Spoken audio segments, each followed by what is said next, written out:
Okay, my clock says it's 6 o'clock, so I'll get started. So good evening, everyone. Thank you so much for joining us. My name is Madison Rodman. I'm a Resilience Extension Educator with the University of Minnesota Sea Grant Program, and you're here joining us for our Springing into Action, Building Resilient Communities with Green Infrastructure series. Tonight, we're learning about green infrastructure in the community, so greener together. And again, we're so glad you're here. Tonight's webinar is sponsored by Minnesota Sea Grant and the Natural Resources Research Institute and funded by the National Sea Grant Program and the National Oceanic and Atmospheric Administration, or as you might know, NOAA. And we're glad that you've taken time out of your busy lives to join us on a beautiful Tuesday evening for our topic this evening. Before we get going on all of our kind of content, I want to give you a brief Zoom housekeeping, just so you know what you're in for the next hour. So as you are noticing, we're using the Zoom platform tonight, and we're using a webinar format. So that means you're muted and your cameras and videos and microphones will remain off. The speakers' cameras and videos will be on during the presentation tonight, but we won't be hearing you or seeing you in your background, and we won't be hearing your dogs bark. So feel free to join us on the couch, grab your dinner, and be part of our webinar audience this evening. You might also be noticing there are some auto-generated captions showing up on your computer screen. You can adjust those captions, either hide them or make them larger, whatever you need, by choosing the CC icon on the bottom of your computer screen. Just note they are auto-generated. They really help if you're in a loud environment, but it's not going to be perfect in catching all of our words. We interact with you tonight through a variety of mechanisms. So you can use either the chat function that you might be seeing at the bottom of your screen, or my co-lead on this project, Tiff Sprague, is going to be supporting, answering your questions, or moderating, sharing links throughout the presentation. We also invite you to share questions for the speakers at any time using our Q&A feature, so that you'll also be finding near the bottom of your screen, there's a little question mark in kind of a comment box. And lastly, we will be recording tonight's presentation. So if you missed something or you'd like to return to it, we'll be making this recording available on the Minnesota Sea Grant YouTube page. And we also will be compiling kind of an inclusive email of everything that was shared, resources and links from tonight's webinar, sharing it with everybody who registered as well. And tonight's webinar is the last of 3 webinars in our Springing into Action series. The first 2 covered green infrastructure at home and native plants, and they were earlier in March. And if you are new to the webinar series, great to have you here. And if you've been attending all 3, we're really lucky to have you with us for the last couple weeks. So these webinars are designed to help you feel more comfortable and confident in choosing green infrastructure in your property, to share how green infrastructure is currently used in public and private spaces across the region, and connect you to regional resources, agencies, and organizations that support stormwater, native plants, and green infrastructure.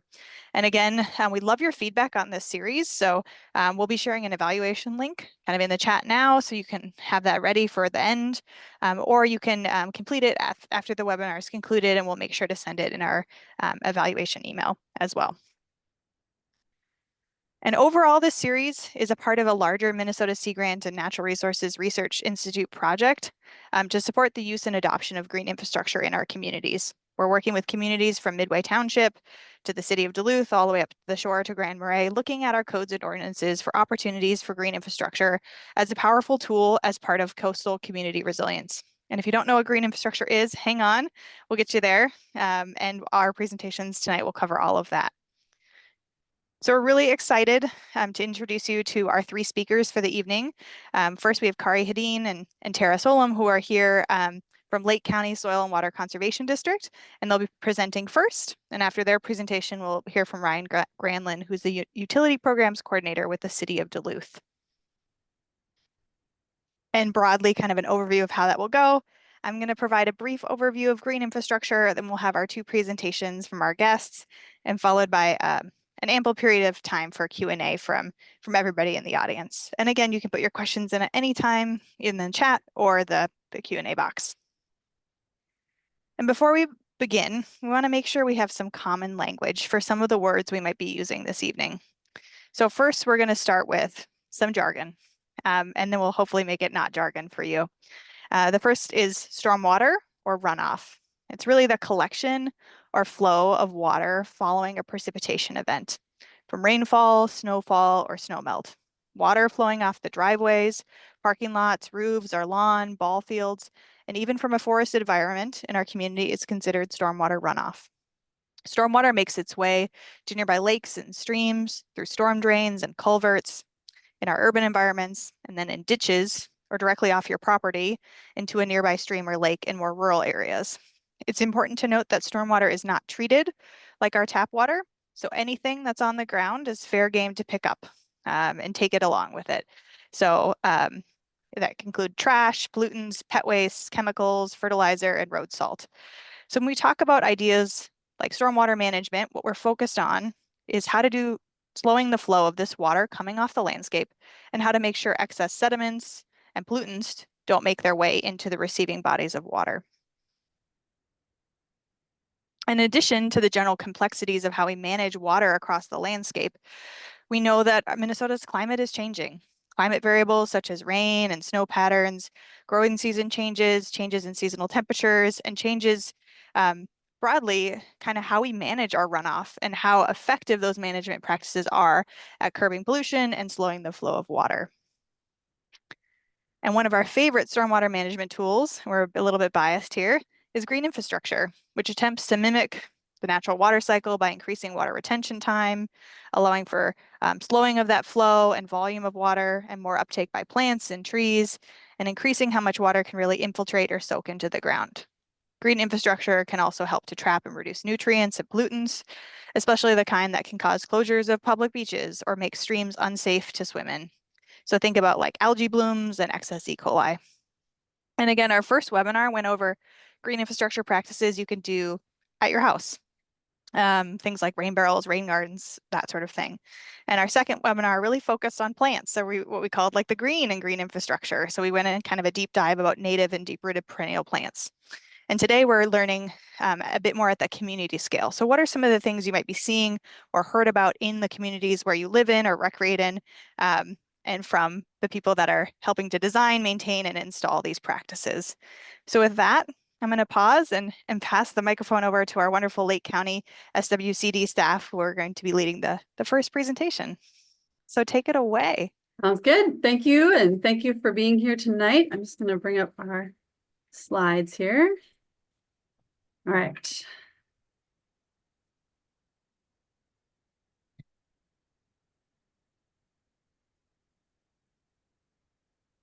I'm seeing a black screen.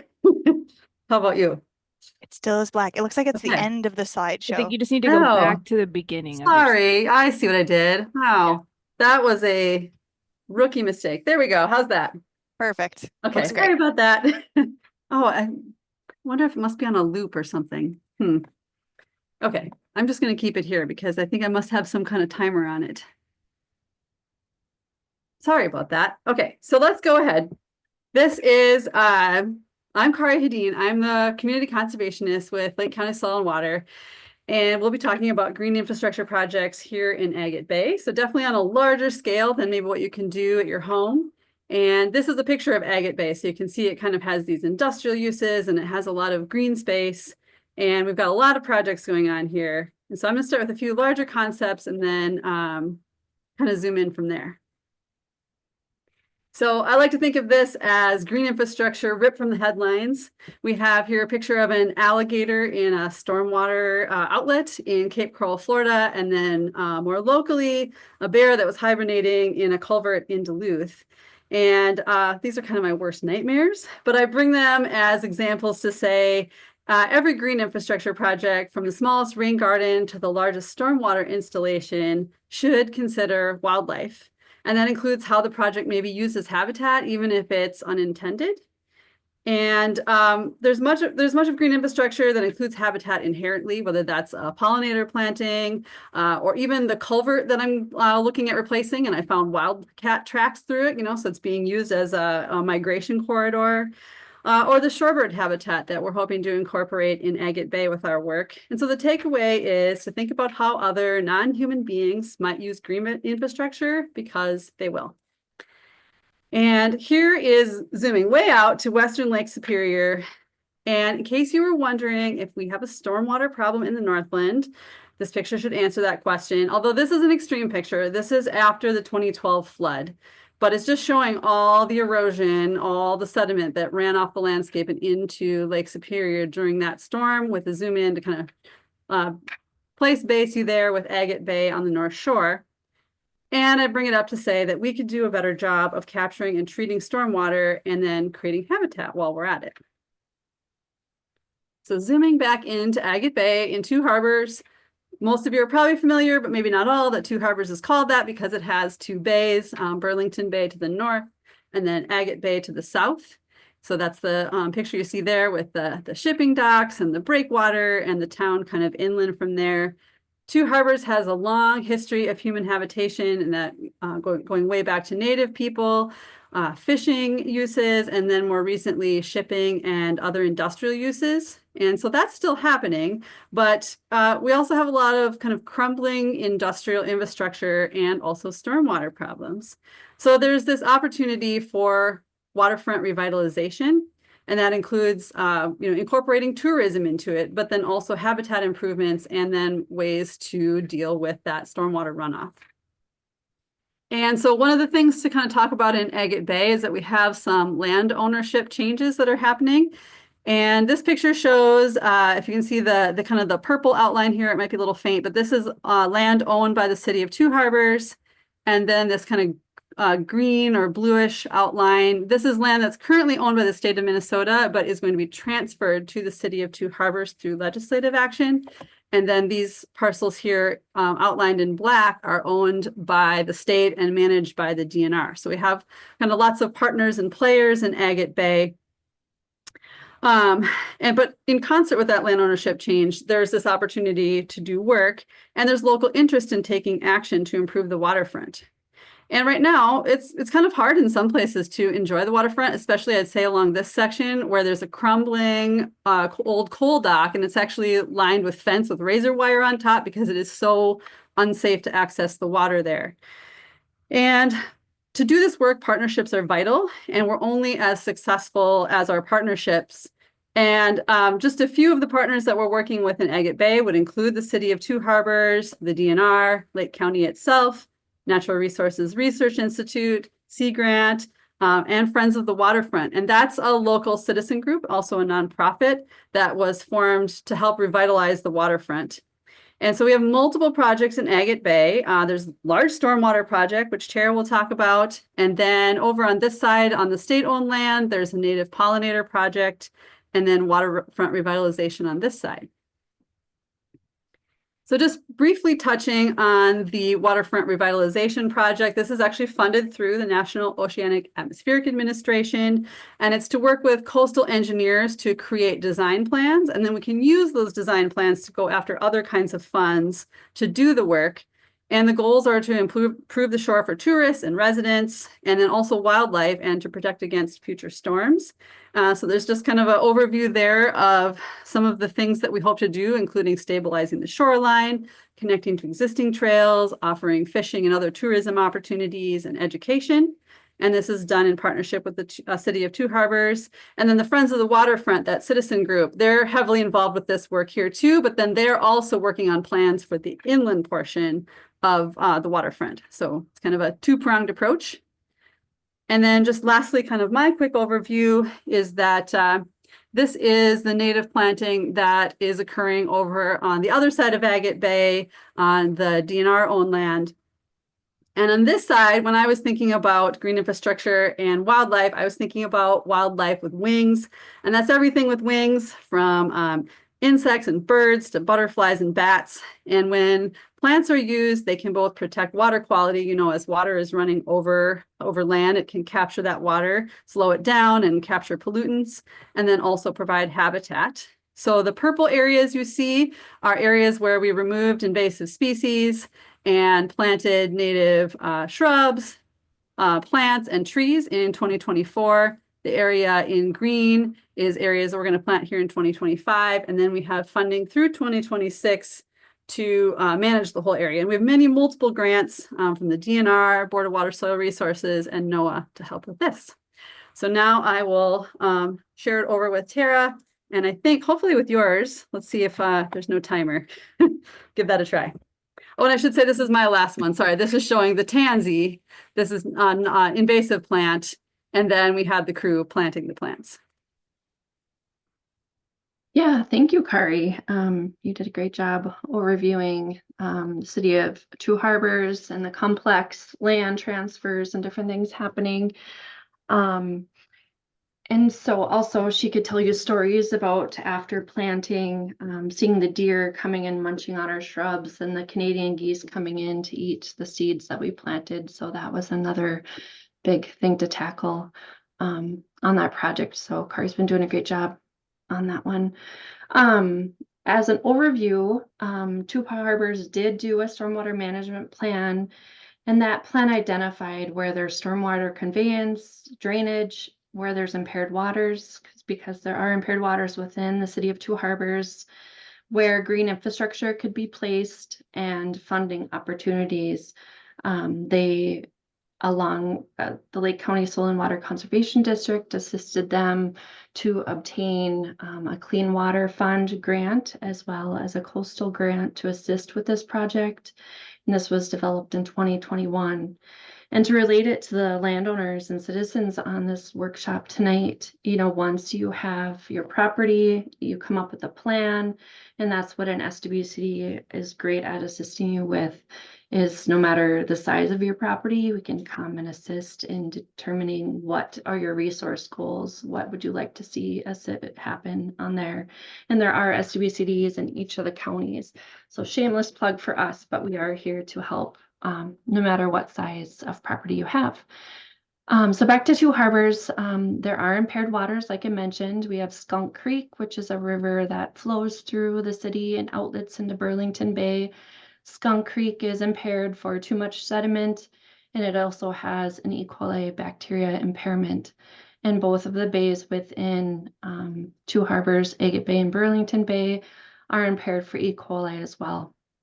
So those are things that we really wanted to address and find solutions for within the stormwater management plan. And as Kari mentioned, having a plan is one thing, but having vested, interested, partners within the city of Two Harbors and their Bolton and Maine consultants that they hire is really important. And then through our office and that relationship, we have developed more than $1.5 million in funding for projects that were identified within the plan. So having the plan was a great starting point to get additional funding. Next slide. We did a lot of research on the stormwater outlets at Agate Bay because at first we did not know that the E. coli bacteria was entering from stormwater. Lake Superior has beach monitoring, and that's done with the Department of Health, Minnesota Department of Health. We contract with them, so Lake County and Cook SWCD also partners with them, and it's a weekly bacteria sampling from May to September to determine the levels of bacteria within multiple locations within each county. For instance, within Two Harbors, there are 12 beaches that we monitor on a weekly basis.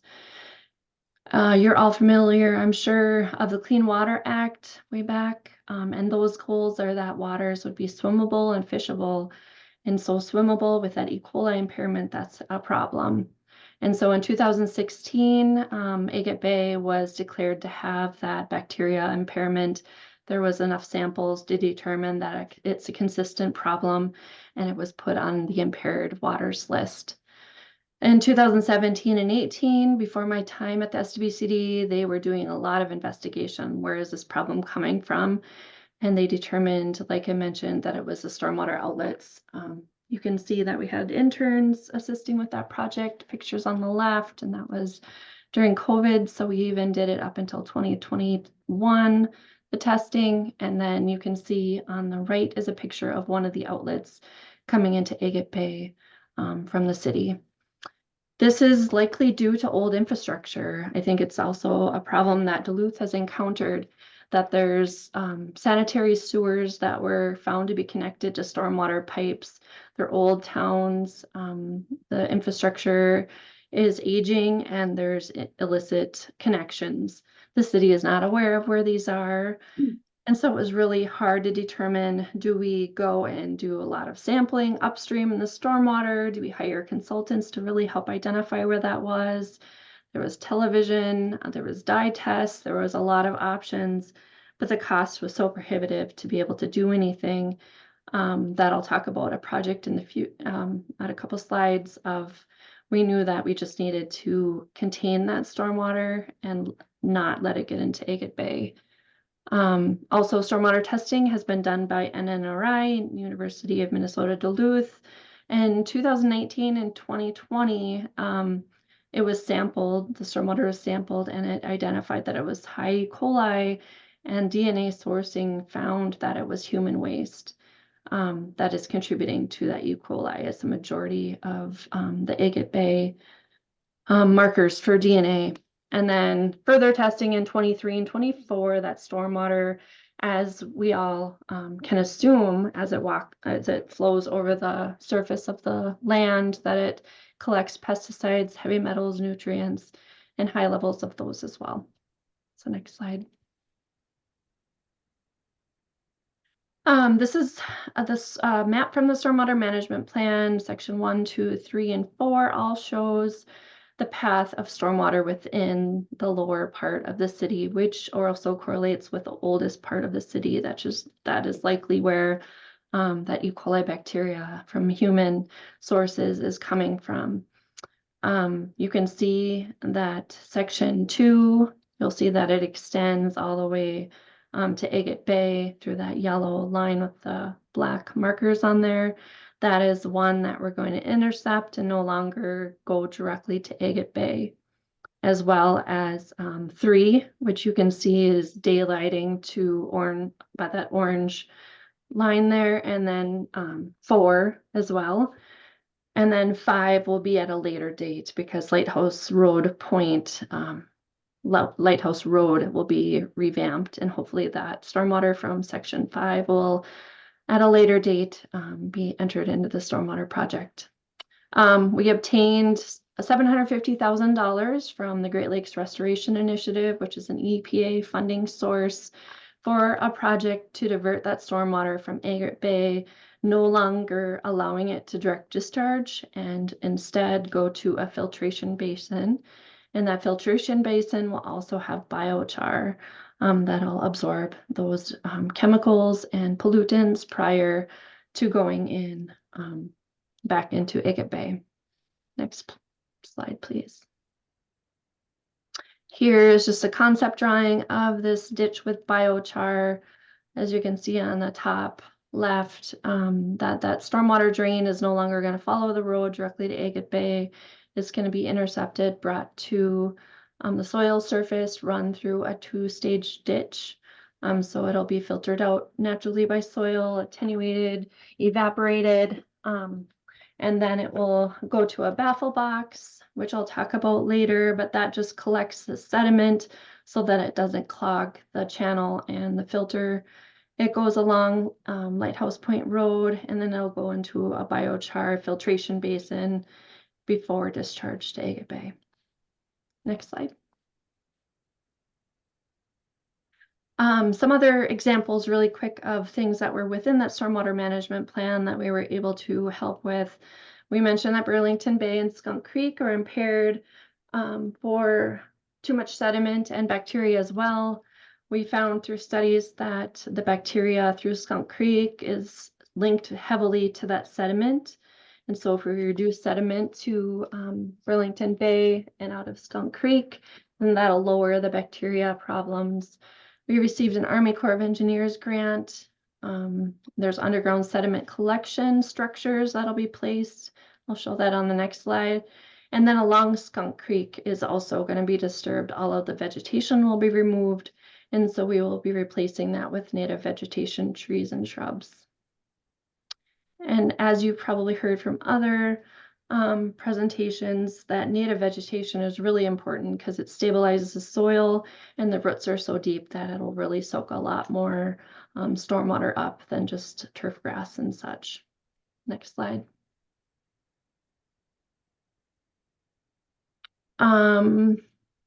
Two Harbors This is a hydrodynamic separator. This is one of those sediment collection devices that I mentioned. On the left, it's a pretty big structure. You can see that during the stormy event, the water will flow through. It'll circulate and fall out the sediment so that the sediment at a later date can be used, removed through a vac truck that the city will come along and maintain those.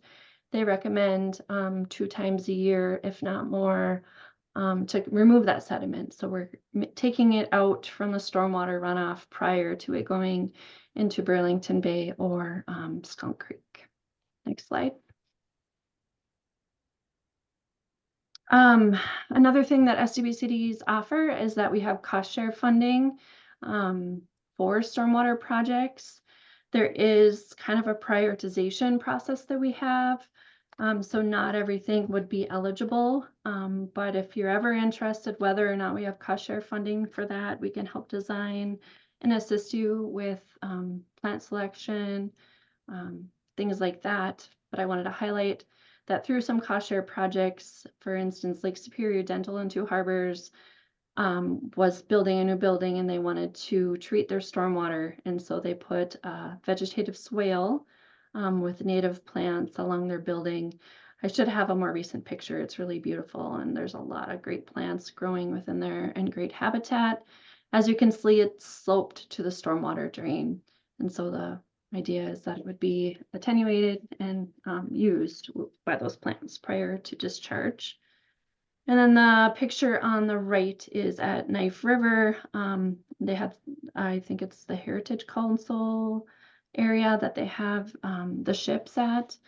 And they were having some parking lot drainage issues where it was flooding a lot and standing water. And there was some flooding on the property. So they wanted to build a vegetative swale. And so it sloped at a right angle, has native plants. And that was another fun project that we did recently. Next slide. So that's just a few things that we get to do. Also, we have foresters on staff that assist with forest health and tree planting and things like that, which, as Madison mentioned, is a great stormwater green infrastructure project. So no matter the size of the property, there is something that can fit your needs. Our mission at the Soil Water is to support the people in Lake County in protecting and conserving the land and water through professional consultation, education, and resources. Our services are free, so give us a call anytime. Thank you. Thanks so much, Tara. We've got a quick clarification question. I know I'm going to put you on the spot here before we pass it to Ryan. Question comes in from Jean, and it's about the kind of E. coli issues. So are the E. coli issues mainly leaking septic systems or is it municipal? And you may have covered this, but just let's clarify that if you have some details on that. Yeah, yeah, it's infrastructure under the streets. And so septic systems aren't within the city. Within a city, you'll have wastewater pipes, and those wastewater pipes within the city of Two Harbors in some sections of town are somehow connected incorrectly and combined with the stormwater pipes. I hope that answers or clarifies. Great. Thanks for the clarification. So let's thank Tara and Kari for their presentation. We're going to have more time for questions and answers. So if your question didn't get answered, we're going to hold it for after our second presentation. And so please welcome Ryan Granlund, who will be sharing a little bit more from the City of Duluth side of things. So take it away, Ryan. You should be able to share your screen now. Thanks. Thanks, folks. I'm Ryan Granlund. I'm the City of Duluth Public Works and Utilities. See if I can get my screen share going here. And see if the presentation portion of it will work.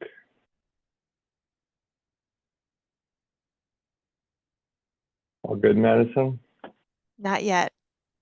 It's not coming in on my side. I'll give you a moment.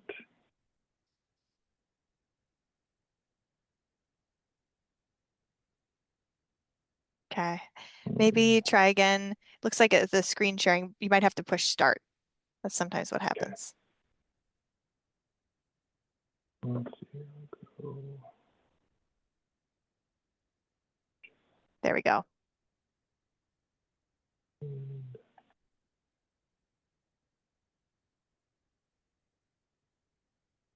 Okay. Perfect. Thanks for hanging out through that one.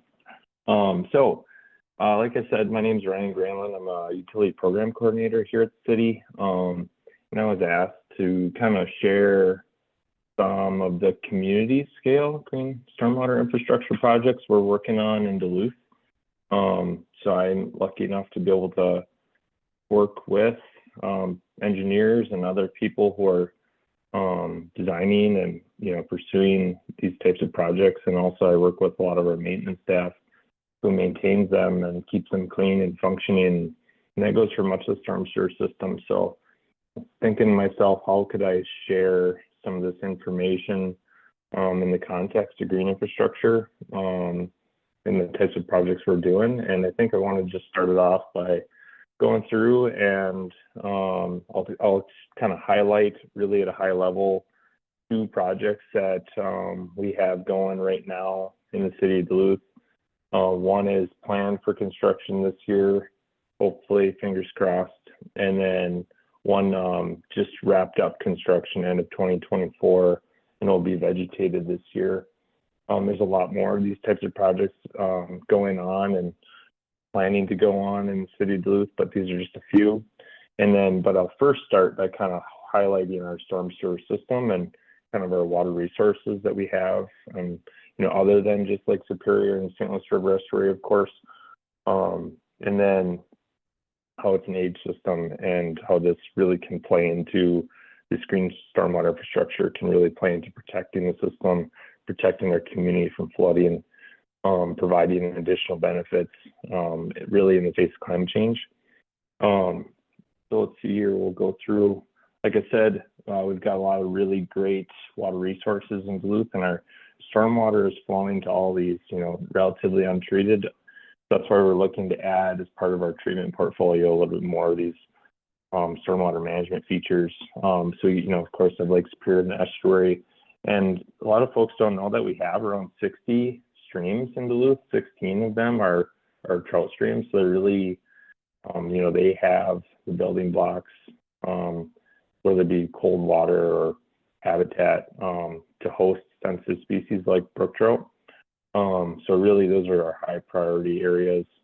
But every one of our streams have a lot of value to our residents, and and Duluthans really find a lot of value in our water resources, I've found, and a lot of our parks are associated to them and really important to us as a community. So here's just a general kind of overview map, maybe no names on any of these, but some of you folks might recognize where these are. Just kind of to show really how there is a ton of these streams which we're contributing stormwater to during runoff events while they're draining down towards Lake Superior and St. Louis River Estuary. So any of the pollutants that are being carried in that stormwater runoff is really contributing not only to the estuary and to the lake, but also to these really sensitive streams, which are really low flow and really high quality habitat. So this is maybe a little nerdy, but some of you folks might find this interesting.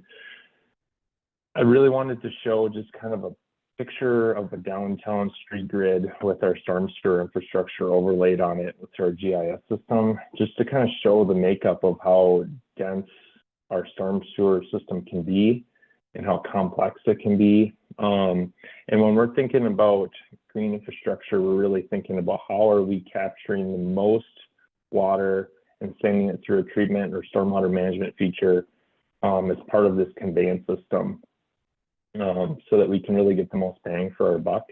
So this is kind of an interesting spot. Some of you folks might recognize Whole Foods Co-op, the intersection of 6th and 4th East. Here is a line that shows Brewery Creek. Actually, Brewery Creek is mostly tunnelized, but it follows its original stream channel prior to the development of the Duluth downtown.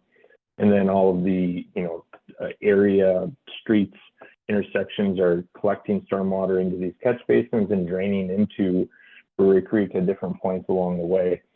So we're really looking at this type of situation is maybe an extreme type because it's in the downtown urban corridor. But we're really looking at collecting you know, the most stormwater from these systems prior to discharge to these stream systems, whether they be tunnelized or they be still natural channel. So a little bit, again, our storm utility kind of the characteristics is really old. You know, a lot of our stuff was built in the 1880s to now, and some of our stuff is still in service from 1880s construction. We have really steep topography in Duluth, so we're dealing with really high runoff rate, flashy streams and sewer sheds. Runoff rate is really is a major factor, and type D soils, so that really influences a lot of our green infrastructure here in the city as well. Also, we have all these streams, like I just said, intersecting the street grid. We have a lot of critical large capacity inlets. We're looking at how can we reduce rate a lot to kind of keep those inlets and those vulnerable crossings protected. And then the areas that are urban, I mean, they may have tunnels like I just showed you, and under buildings, roads, and other things are really vulnerable. You think about the central entrance corridor being a primary access route to that community, and then also to emergency medical services for much of northern Minnesota. It's really important to keep that corridor protected. Also, you know, a lot of it is old, so it's lacking a lot of stormwater treatment. And with increased precipitation intensity and frequency, we're really looking at how can that treatment also mean, you know, all the other benefits that come with it when we're starting to add that on. Here's just a couple cool photos I figured I'd sprinkle in there of some different stormwater tunnels and places that we'll go to kind of just to show the age of these structures. And this was a part of a project that we were inspecting to do some rehab and reconditioning. So again, like I said, you know, we're expecting changes in our climate, and we're adjusting for that. A lot of our projects we're considering right now around 20% increase in precipitation over the next 100 years. So that's what we're designing to, because that's a lot of our structure is right now. Infrastructure in the ground right now is still in service from 100 years ago. So as we're looking at our changing climate, increased precipitation, you know, we're looking at the damaging effects that could have from floods. This is some, again, extreme examples from 2012, but these are those photos. And, you know, these floods like 2012 are really rather extreme, and even 2012 was an extreme case of flooding. However, you know, in 2023, we did see a few 100-year events, 100-year precipitation events in Duluth that did a lot of damage, maybe just not to this scale. So it's important, stormwater management in general. So if we're going to manage stormwater, you know, what are some of the sustainable practices that we can start to incorporate? So here's this kind of interesting small scale picture of a, you know, boilerplate rain garden that may be captured in parking lot and roof runoff. These types of structures, they're, you know, could look like a number of different things. Green roofs, volume retention underground, tree trenches, rain gardens, like we're talking about here in green infrastructure, but also water quality structures, and then maintenance of our surfaces to keep our system functioning, using things like less salt, protecting our water resources, and then also sand and other, sweeping that material up so it doesn't plug the system. So in the city, if we're sitting here trying to figure out how we're going to incorporate more green infrastructure because it has the additional co-benefits we need while we're doing stormwater management, one of the exercises that we went through is how do we actually cite that? So recently we went through a process, City of Duluth, where we tried to use GIS, so our mapping tools with all of our different data that's available to us, whether it be land use and also like things like that, land ownership, and also like what I just showed you with the storm sewer system. And all these little yellow dots on here are different locations where that popped up that were either city or state or some sort of publicly owned right away that had some space that could potentially be used for green stormwater infrastructure that were in relationship to, near relationship to storm sewers. So just to kind of like, I'm going to breeze through this. This is this process that we went through was an in-depth one, but I just wanted to show that we were using GIS to kind of break down the city into these different spots to take a look. And that really meant that we were able to use an objective process that can show us where can we actually site green infrastructure, and then give us a spot to look. When you're thinking about a city like Duluth, we're trying to figure out a good way to kind of break it down. So here's one of those little yellow dots that had happened to pop up with our GIS analysis. And this is in Irving Park in Duluth. So with that, we thought, well, we're going to we go through and do a desktop review of suitability for all these areas. Let's go do a site visit. And working with our parks folks, we learned that this was actually a designated no-mow section. So an area that was important and still less utilized as park programming space, and also was in very near to Keene Creek and some of our major storm sewer infrastructure. So this system, we kind of theorized we could maybe put a green infrastructure system in the place of this no-mow, which would look a lot like what's going on there and provide some of the same habitat benefits that space is providing, but with the additional stormwater treatment and management capacity added. So now moving forward, like I said, kind of breezing through this, really what we're trying to do is, I'm going to back up one slide, is try to take this stormwater that's coming out of this storm sewer infrastructure, like I said, that's kind of illustrated by these blue lines in 57th Avenue West, and bring it down into Irving Park, and then reconnect it into some old drainage infrastructure into Keene Creek, and really making this a pass-through treatment system. So we utilize this subjective process to try to secure some funding. Luckily, there's a lot of folks out there who recognize the benefits that green stormwater infrastructure has, and there's a lot of money available in the form of grants or cost share programs for cities like Duluth and places like Lake County and Two Harbors to pursue funding to get projects like these in the ground. So this is one that we're planning to hopefully build here in 2025. This will be a biofiltration basin, so it will be seeded and with native vegetation and look a lot similar to what's there right now. However, it will have a sand filter with under drain tiles, and that will have in the sand a mixture of biochar and then also iron filings to both remove E. coli, which Keene Creek is actually impaired for, and then also excess nutrients, but it also captures sediment and trash, and it'll be a point for us to really pull back a lot of that stormwater before it discharges into Keene Creek during flood events. So this will remove pollutants from about 17 acres of the urban area of Irving Park. Really a great, really great bump in water quality improvements for Keene Creek, which is a great trout stream and under stress from stormwater inputs. Moving forward, again, kind of quickly, is one that some folks may have seen get constructed last year, the Woodland Avenue Hartley Park Green Infrastructure Project. So this is contributing to Tisher Creek.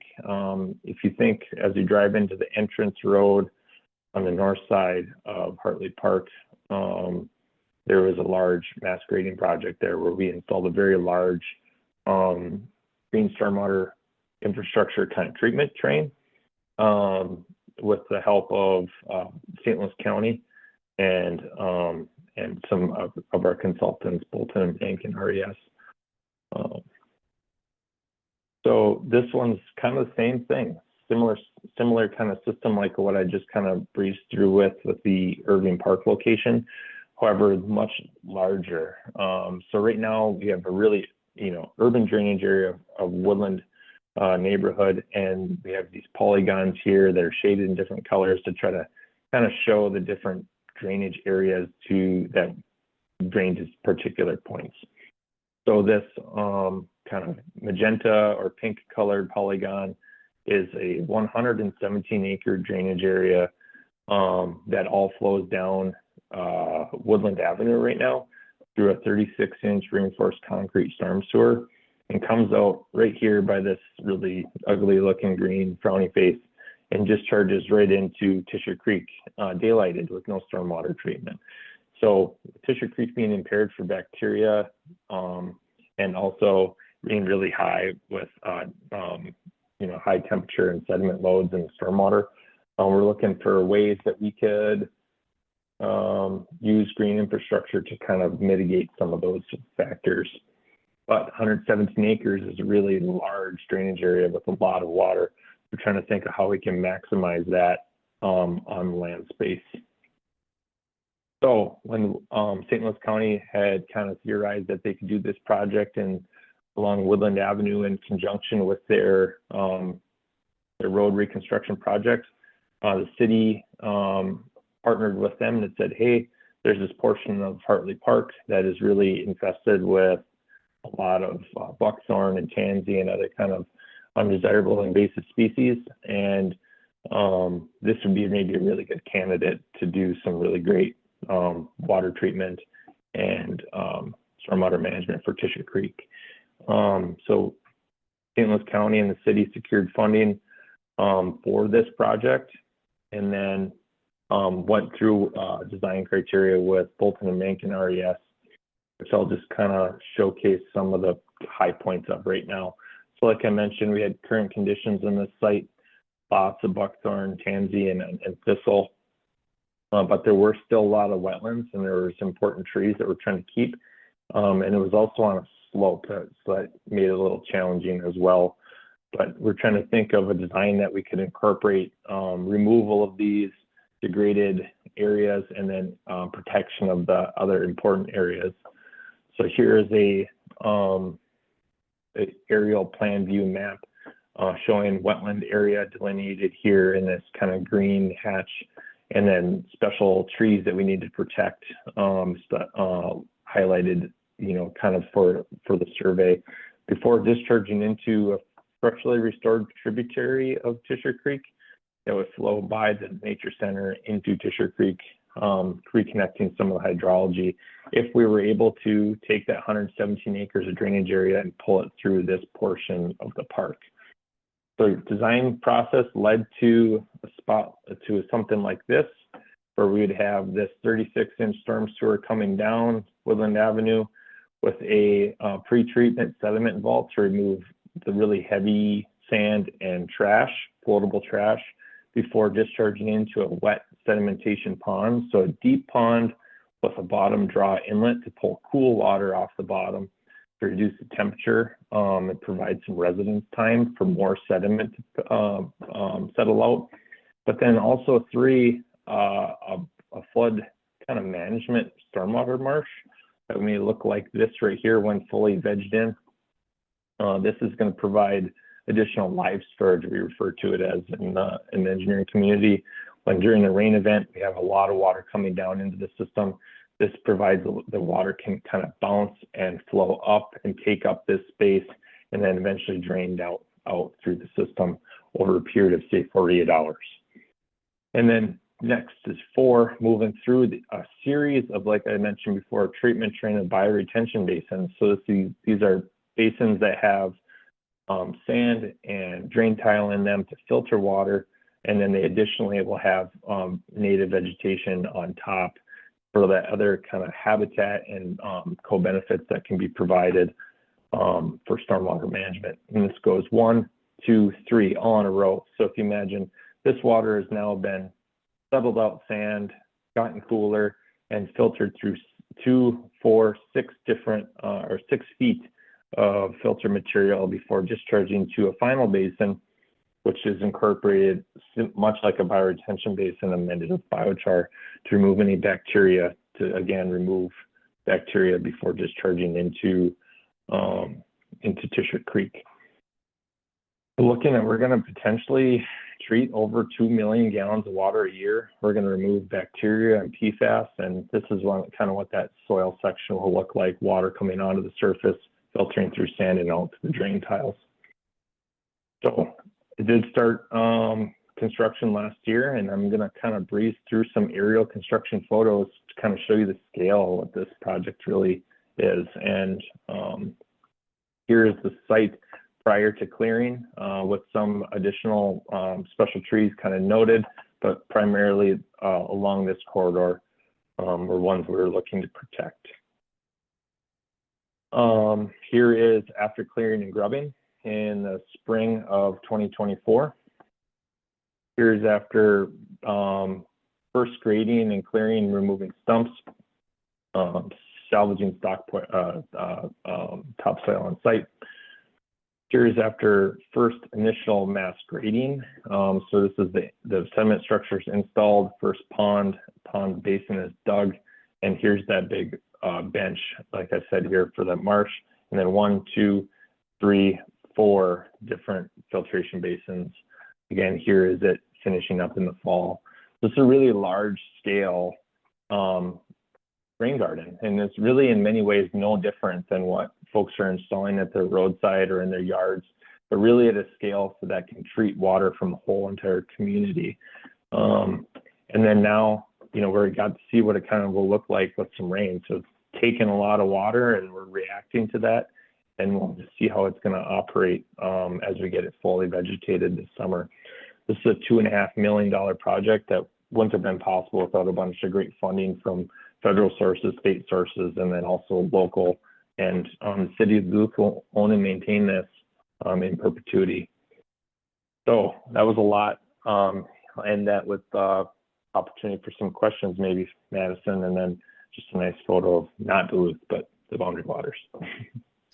Thanks, Brian. We do have some questions rolling in, so if folks have some questions that are on their mind, now is a great time to type them in. I'm going to invite all the speakers this evening to turn their cameras back on, and we have questions kind of coming in for everyone.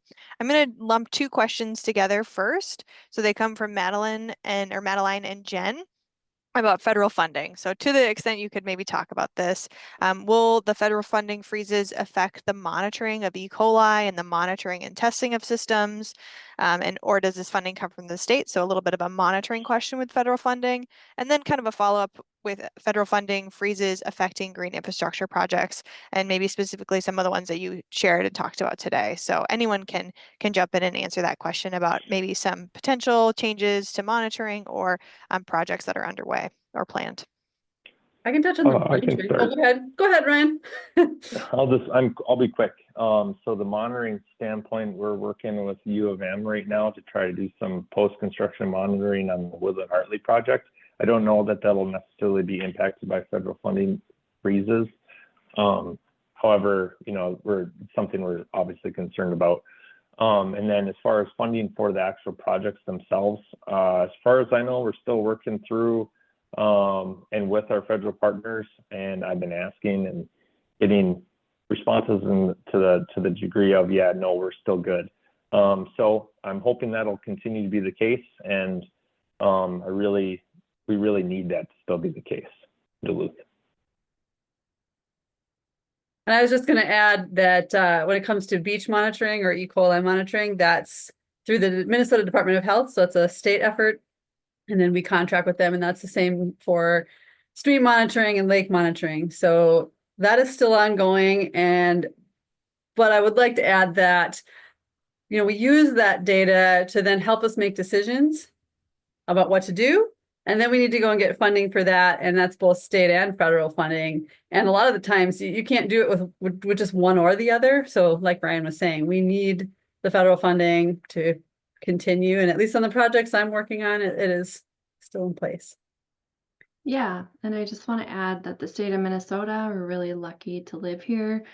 You recall that we have the Clean Water, Land, and Legacy Amendment that puts a lot of funding into grant opportunities and water quality monitoring within the state. So that currently is still, and then it will be up for renewal, I believe, in 2034. So make sure you vote for that to continue. And then also the Agate Bay project, since we had the money in hand, those are still going to go on as far as future federal funding. I think all of the departments are still unsure on what that looks like. Right. Thank you. Next question. So this one's more for Ryan. Is there a certain area or neighborhood that's most at risk of climate change flooding in Duluth? Yeah, I think that really when we're looking at risk, we're talking about the oldest infrastructure typically. And oldest is usually some of the first to fail, or maybe necessarily not oldest, but the stuff that's in least in most poor condition. We did complete a stormwater management plan in 2023. Really was a high level view of most of the city, but we did do a really deep dive on one community watershed in Duluth, 32nd Avenue West Creek watershed. As part of that, we did identify some locations in town that were more vulnerable than others. So right now, look to Brewery Creek, for example, that kind of showcase I just sent you, or that GIS snippet I just sent you. Old tunnelized portion of urban downtown corridor. And we have had spots where actually the tunnel has overflowed at least 3 times in the most recent history, a couple in September of 2023. Like I said, there was some 100-year rain events I mentioned there. That obviously cannot continue to happen. So it's impactful to not only public, but also private infrastructure downstream of where that breakout flow happens on 3rd Street below Whole Foods Co-op. So we're looking to hear some of the opportunities to do some projects specifically in that location, but also looking to do a massive smart pond actually further up along the central entrance corridor, hopefully in the next couple of years. So yes, there are some vulnerable locations. They're typically areas that are older and maybe less adapted to current climate conditions. And then we're trying to kind of identify those with our management plan and react to them. Great. Thank you. So we've got 3 questions remaining, and then we'll kind of wrap up our presentation. So one other question directly for you, Ryan, and the next 2 questions will be more for everyone. So this is kind of specific to the Woodland project and some ongoing or some proposed work that might be happening. So the attendee asked, if the proposed condos on Woodland get their zoning changed from R1 to RP, will the stormwater projects be altered because of the construction and more traffic along the road, short and long term? So very specific question. I don't know if you're able to answer that for this attendee briefly, or direct them to some resources. I'm not aware of that specifically, I guess, nor am I aware of kind of the planning or other kind of zoning change proposals that are on the table right now. What I do know is that the city of Duluth, we have an ordinance in our Unified Development Code that requires stormwater management anytime there's more than 3,000 square feet of impervious surface fully reconstructed or added. So no matter what gets built there, if it is a project, a non-residential project, or a large-scale residential project, it very likely is going to see stormwater management and come through our office. So our office will have the opportunity to look at it from an objective standpoint and make sure that it's following UDC requirements. Wonderful. Okay, another technical question. Maybe someone's here that's a biochar expert. I know that's not me, but maybe someone could take a stab at this from George. How long does biochar remain active? Do you replace it every so often or every number of years? Anyone know on the panel? Yeah, I guess I can chime in and say it depends on what you're trying to capture and the rate of stormwater, but yes, you do have to replace it. And so it's something we will be learning and working with the city of Two Harbors on as we go forward, probably in the next 5 to 10 years. But I don't know if you know the timing, Tara, but yes, you do have to replace it because it does wear out. And I was hoping Ryan was going to chime in. Maybe you knew more. But it's all a pretty new concept. And so I think the going rate is 10 years with a lot of different factors to consider. Yeah, I think that I'll also say that it's pretty new. And when I say it's pretty new, it's as in biochar is really being researched as a management tool in stormwater right now. A lot of work is happening at, say, St. Anthony Falls Laboratory and also up at NRRI. We're taking the information that we're coming in, and there's just not a lot of installations that have been put into field scale right yet in Minnesota. for us to know how long it will last at field scale. So that's why this monitoring is really important. And actually, we'll be working maybe on the leading edge here up in the northern Minnesota region with a few new biochar installations. So we're going to learn. I will add really quickly that one of the primary factors that we look at for replacement of the media isn't necessarily whether or not the biochar is say working or not, because we don't have them, but whether or not the filter media is actually still filtering and working and draining down. So a lot of times they'll plug up with material and we have to go in there and excavate and replace that sand, maybe even before the biochar is spent. We're going to figure that out. Excellent.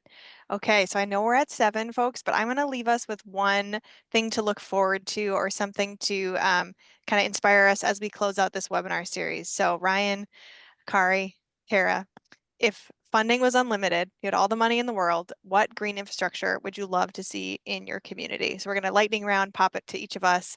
If money was not a factor, capacity was not a factor, anything that you'd love to see in our Northland communities? I guess I can think of one off the top of my head, and that's just something to solve all the erosion on the shore of Lake Superior that's affecting our roads and houses, and just is a real problem, something we're struggling with. I would like to see more green roofs. I don't know if you can point people to any in the Duluth area, Madison, but I know Cook County is going to be installing one in Grand Marais, so that'll be good to see. And I know maybe it's a funding thing, but also a feasibility thing, but I'd love to see more green roadsides. I'd love to see those boulevard spaces become depressed in some areas and be stormwater management on small block scale instead of this larger community scale, and still in the community at the same time. Wonderful. Okay, and with that, we had inspiration to move us forward. I'm going to close out our webinar and express gratitude to our panelists this evening. Thank you all for joining us and sharing your knowledge about your work in your communities.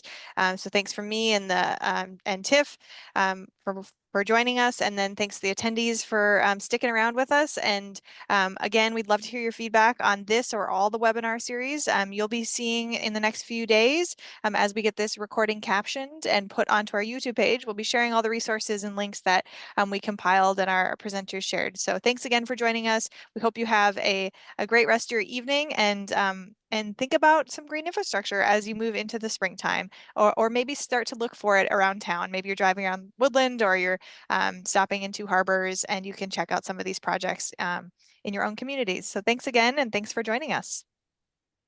Thank you. Thank you. Okay, Nice take care, night. everyone. Bye.